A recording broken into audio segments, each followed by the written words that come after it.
আসসালামু আলাইকুম এভরিওয়ান, কি অবস্থা সবার? আশা করি সবাই ভালো আছেন। আজকে আমি অর্ণব ভাইয়ের বাসায় আসছি। ওনার বাসায় আসছি, আমার কিছু নতুন পোষা প্রাণী আছে ওনাদের বাসায়। আমার নতুন পোষা প্রাণীগুলোকেই নেওয়ার জন্য আজকে আমি আসছি।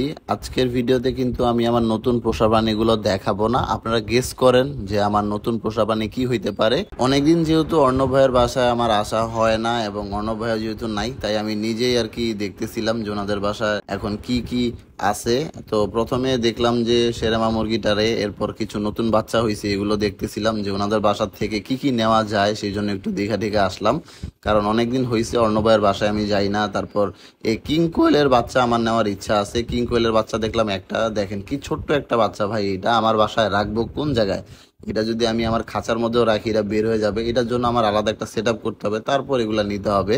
তো আমার ইচ্ছা আছে কিং কোয়েলের বাচ্চা নেওয়ার। দেখা যাক এখন নিতে পারি কিনা, আগে সেট আপ করবো, তারপর না হয় ভাইয়ের কাছ থেকে এগুলা নিব। যেহেতু ভাইয়ের কাছে আছে এগুলা নেওয়া যাবে, সমস্যা নাই। আর আস্তে আস্তে এই যে আমি আমার নতুন পোষা প্রাণী বক্সের ভিতরে ঢুকাই ফেলছি। দেখেন আমি কিন্তু অল্প একটু দেখাইছি, যারা প্রথম দিকে ভিডিওটা দেখেন না তারা আবার একটু পিছনে যান, পিছনে গেলে দেখতে পারবেন যে আমার নতুন পোষা প্রাণীর মাথাটা কিন্তু দেখা যাইতেছে। আমি বাইর হয়েছি, দেখি ম্যাঙ্গো ফ্লাই করে এসে এখানে দাঁড়ায় আছে।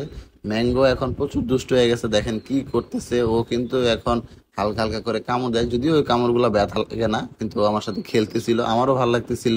দেখেন ও একটু একটু করে কিন্তু ডান্সও দিতেছিল এবং আমার হাতে হালকা হালকা করে একটু কামড়ও দেওয়ার চেষ্টা করতেছিল, আবার ও ডান্সও করে। ম্যাঙ্গোকে দেখে আমারও মন চাইতেছে আমি পাখি নিয়ে আসি। দেখতে দেখতে ময়ূরগুলো কত বড় হয়ে যাইতেছে। আমি যখন প্রথম দেখছিলাম এগুলো একদম মুরগির বাচ্চার মতো ছিল, এখন ভাই কত বড় হয়ে গেছে, মানে চোখে না দেখলে বোঝা যাবে না। নেক্সট ইয়ারের মধ্যেই হয়তো বা ওরা অ্যাডাল্ট হয়ে যাবে, তখন ওরা ডিম টিম দিবে, কিন্তু এখনো অ্যাডাল্ট হয় নাই। আর এই পাশে ফিসেন গুলোকে দেখতেছিলাম, মাঝখানে ফিসেন গুলোর ফেদার গুলো পইরা গিয়া নষ্ট হয়ে গেছিল, এখন দেখলাম যে ওরা আবার সুন্দর হয়ে গেছে। আর এই পাশে কিছু হাঁস দেখতেছিলাম, এর আগে তো হাঁস এত ছিল না ভাইয়ের, কিন্তু এইবার যেই পরিমাণ ম্যান্ডারিন ডাক ভাই ব্রিড করাইছে এটা বলার বাইরে।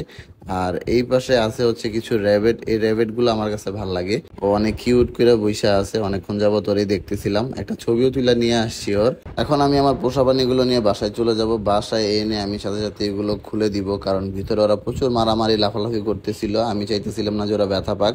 আমি সাথে সাথে বাসায় এসে একটা একটা করে ভিতরে রাখতেছিলাম। ওরা প্রচন্ড চঞ্চল, প্রচন্ড লাফালাফি করে, আপনার গেস করেন যেগুলো কি হইতে পারে। আমি নিচে আগেই সেট আপ বানায় রাখছিলাম, ওদেরকে এখানে না রাখবো, এর আগের ভিডিওতে দেখাইছিলাম, যারা ওই ভিডিওটা দেখেননি তারাও দেখে আসতে পারেন। আর আমি অনেক সাবধানতার সাথে আমি বাচ্চাগুলো বের করতেছি।